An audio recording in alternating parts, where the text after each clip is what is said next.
Assalamualaikum warahmatullahi wabarakatuh. Alhamdulillahilladzi ahyana ba'dama amatana wa ilaihil nusur. Walhamdulillahilladzi ad'abana bi ni'matil imani wal islami wal ihsan. Wassalatu wassalamu ala Rasulillah wa ala alihi wa ashabihi ajma'in, amma ba'd. Sahabat-sahabatku sekalian, di kalangan pengkaji ilmu tasawuf, nama Abu Sulaiman Ad-Darani sudah tidak asing lagi. Beliau adalah pemuka para ulama dan aulia, orang paling zuhud di masanya. Dalam kitab Syiar A'lam An-Nubala, Imam Adz-Dzahabi menyebutnya dengan gelar Al-Imam Al-Kabir Zahid Al-Asr. Ibnu Katsir juga ikut menyanjungnya dalam kitab Al-Bidayah wan Nihayah dengan pujian Ahadu Aimatil A'lam Al-Ulama Al-Amilin, salah satu imam agung yang mengamalkan ilmunya. Abu Sulaiman Ad-Darani menetap di Daraya, sebuah desa di Damaskus, Suriah.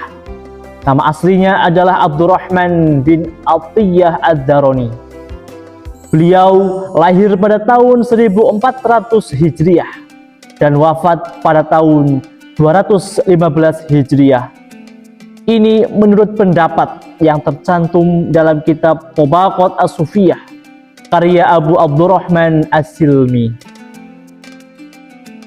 Abu Sulaiman Ad-Darani menimba ilmu kepada sejumlah guru: Imam Sufyan As-Sauri, Alqamah bin Suwaid, dan Abu Al-Ashhab Al-At-Taridi. Adapun muridnya yang paling sering disebut-sebut bernama Ahmad bin Abi Al-Hawari.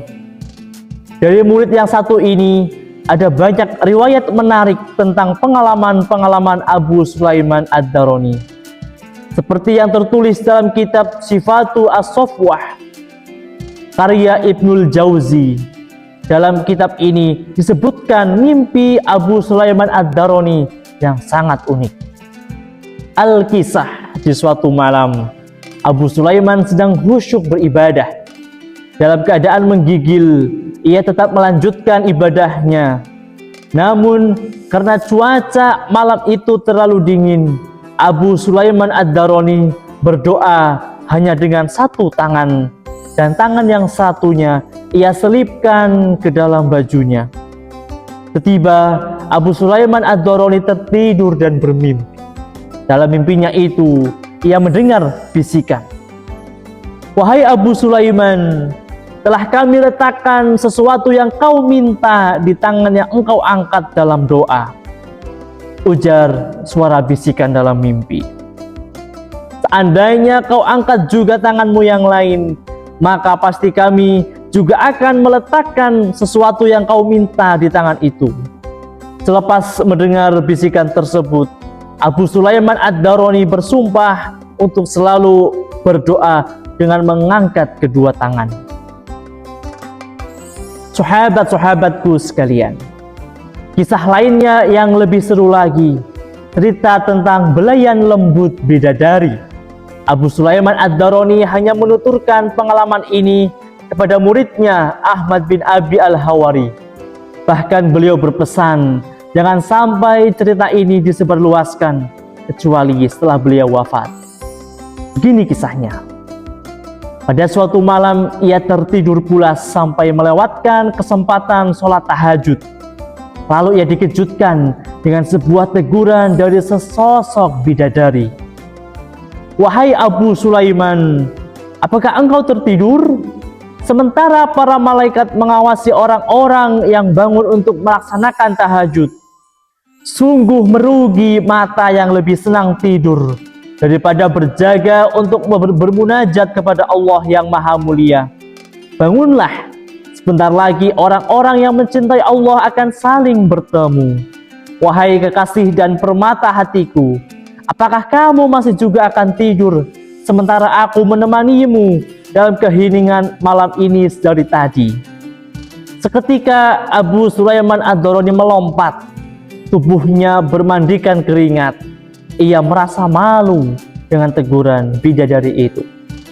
Sahabat-sahabatku sekalian, beberapa nasihat bijak Abu Sulaiman Ad-Darani sebagai seorang maha guru dalam ilmu olah ruhani yang sangat diakui.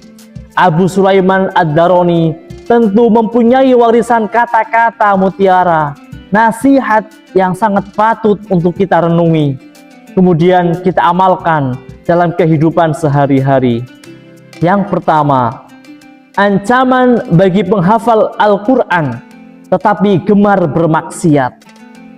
Az-zabaniyatu asra'u ila hamlatil Qur'an alladina ya'suna Allah azza wa jalla minhum ila ubdatil awsani hina asallah subhanahu ba'dal Qur'an.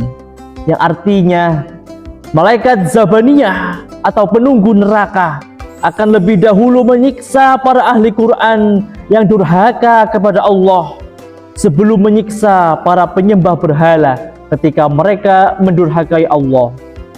Yang kedua, celaan bagi orang yang meninggalkan ketaatan.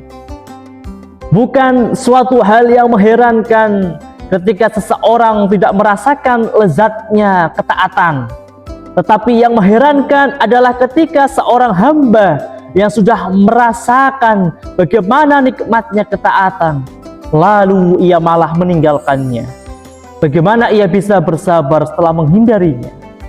Yang ketiga, ciri ahli zuhud sejati. Az-zahidu haqqan la yadummu dunya wa la yamdahuha wa la yanzuru ilaiha wa la yafrahu biha idza aqbalat wa la yahzanu 'alaiha idza adbarat. Yang artinya, seorang ahli zuhud yang sesungguhnya adalah ia tidak mencela dunia tapi juga tidak memujanya. Dia juga tidak melihat dunia, tidak terlalu senang ketika dunia memihak padanya, serta tidak bersedih hati ketika dunia berpaling darinya. Yang keempat, jangan terlalu kenyang.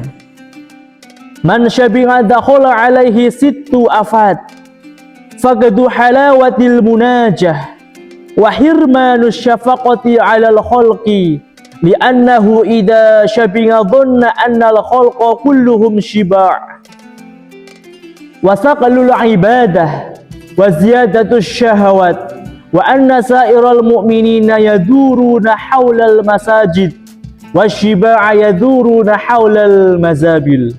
Yang artinya, orang yang perutnya kekenyangan, ia akan ditimpa 6 bencana. Hilangnya rasa nikmat dalam bermunajat, hilangnya rasa welas asih kepada makhluk karena mengira semua orang sudah kenyang seperti dirinya. Berat dalam beribadah, syahwat kian meningkat. Orang beriman berkeliling di sekitaran masjid, orang-orang kekenyangan berkeliling di area tempat-tempat pembuangan sampah. Yang kelima, keutamaan menahan rasa lapar. Alaika bil ju' fa innahu madallatul li nafsi wa raqatul li qalbi wa huwa yurisul ilma samawi. Yang artinya, hendaknya kalian menahan rasa lapar karena ia dapat mengendalikan jiwa, melembutkan hati, dan mewarisi ilmu samawi.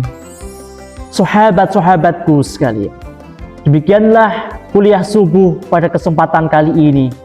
Mudah-mudahan bermanfaat untuk kita semua. Akhirul kalam, wassalamualaikum warahmatullahi wabarakatuh.